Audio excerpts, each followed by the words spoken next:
La fotografía nos plantea una idea muy importante que es unir el pasado con el presente. Cuando estamos frente a una imagen, estamos frente al pasado. Puede ser un pasado lejano, puede ser un pasado cercano. Esta idea nos permite a nosotros empezar a entender la fotografía como recuerdo. El recuerdo asociado a la imagen y específicamente a una imagen de archivo, y más aún a una imagen que hable sobre los derechos humanos, que sirva como prueba o evidencia de un pasado con unas características especiales, nos hace pensar en una ética de la manera en la que miramos y una nueva gramática para interpretar ese tipo de imágenes. Coleccionamos imágenes, tenemos cientos de imágenes que harán parte de un gran atlas visual de nuestra memoria colectiva, pero cómo organizar y cómo entender esas imágenes desde los objetivos que se plantea, por ejemplo, una reflexión desde la archivística y desde la conservación de la memoria de un pasado violento como el que vivimos en Colombia. Son varios retos y muchas las investigaciones que se vienen haciendo sobre este tema. Quisiera plantear dos posibles escenarios frente a la construcción de esta memoria visual colectiva. Primero, el trabajo con personas. Cuando estamos frente a estas imágenes, también estamos frente a la evidencia de que algo pasó. Estamos frente a personas, frente a grupos humanos que están tratando de transmitir algo, o que alguien quiso transmitir algo sobre esas imágenes que estaban ahí planteadas. Ese sería un escenario. El segundo escenario sería grandes repositorios digitales donde la información todavía no ha sido seleccionada, no ha sido sistematizada, no ha pasado por el filtro de personas que observan en esas imágenes algo que puede ser la prueba o la evidencia para refutar sobre ese pasado y para tomar acciones legales frente a esos hechos. Cómo combinar estas dos posibles relaciones que hay entre estas dos imágenes. Es parte de los trabajos que venimos haciendo en archivística desde diferentes frentes, y me gustaría plantear, por ejemplo, la idea de la fotosíntesis, cómo lograr, cómo construir en estos repositorios una idea que nos permita a nosotros entender cuáles son las dinámicas sociales que hay plasmadas en esa imagen fotográfica, cuáles serían las temáticas que vinculan estas imágenes a los grandes temas que están ahora siendo cuestionados desde los derechos humanos, por ejemplo, cómo lograr crear una nueva relación semántica entre imágenes y documentos. Ahí hay varios temas que son motivo de discusión y de reflexión, y que creo que con la construcción de grandes repertorios fotográficos, siempre mirándolo desde una perspectiva temática, desde una perspectiva de las formas de producción de estas imágenes, es decir, cuándo fueron creadas estas imágenes, en qué contexto fueron creadas, el contexto de producción de las imágenes, los descriptores visuales de estas imágenes. Podríamos llegar como a entender de qué se tratan estos documentos, y cómo estos conocimientos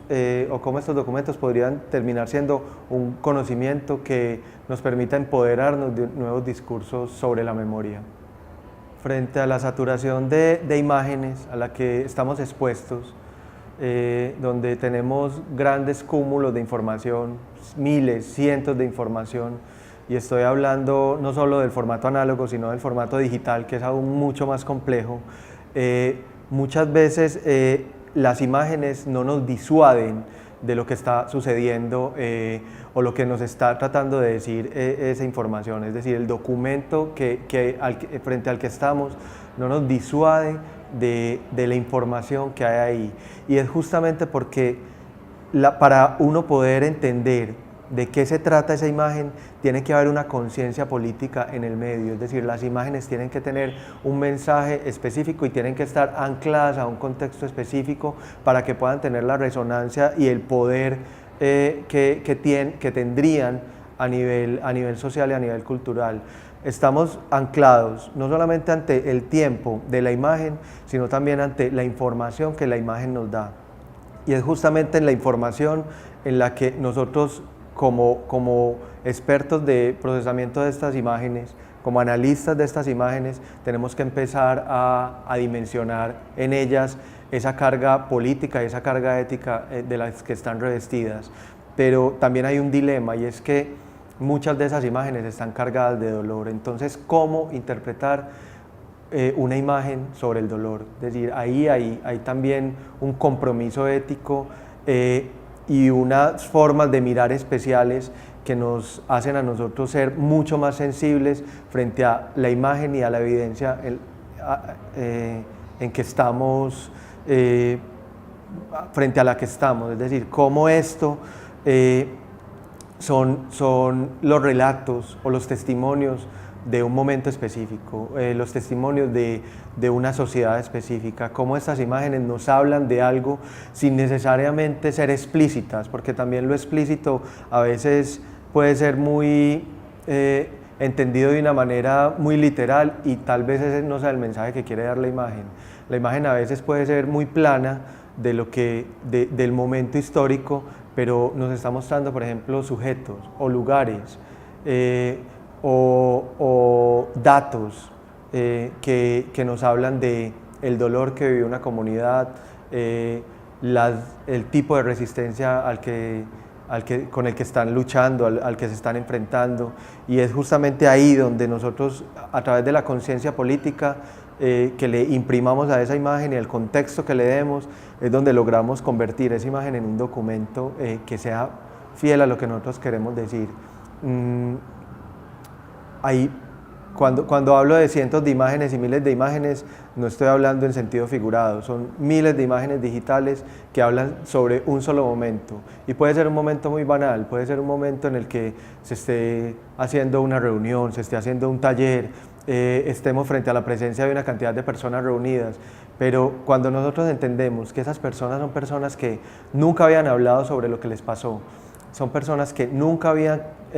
tratado de socializar sus experiencias y ahora están reunidas, hablando y convocadas frente a una actividad específica, puede ser una actividad lúdica, pero son esas personas las que están ahí. Estamos hablando de esa conciencia política de la que yo les quiero hacer hincapié, y es personas reunidas y documentos que nos hablan de un momento específico en el cual esas personas llegaron a ese lugar. Ahí hay una cosa muy linda que Didi Huberman plantea que tiene que ver con cómo la imagen podría perderse en algún momento. Hay un texto en el que él trabaja esta metáfora de la pérdida del recuerdo, y es cuando la imagen se quema. El texto se llama Arde la imagen, y él dice: miles de imágenes han sido destruidas, miles de imágenes ya no existen, pero frente a la imagen en la que estamos, pensemos por un momento, ¿qué milagro ocurrió para poder estar hoy frente a esa imagen que nos revela un momento específico de la historia? Y que esa imagen no se haya perdido en el tiempo y no haya ardido en el tiempo ya es el documento que necesitábamos para entender lo que pasó.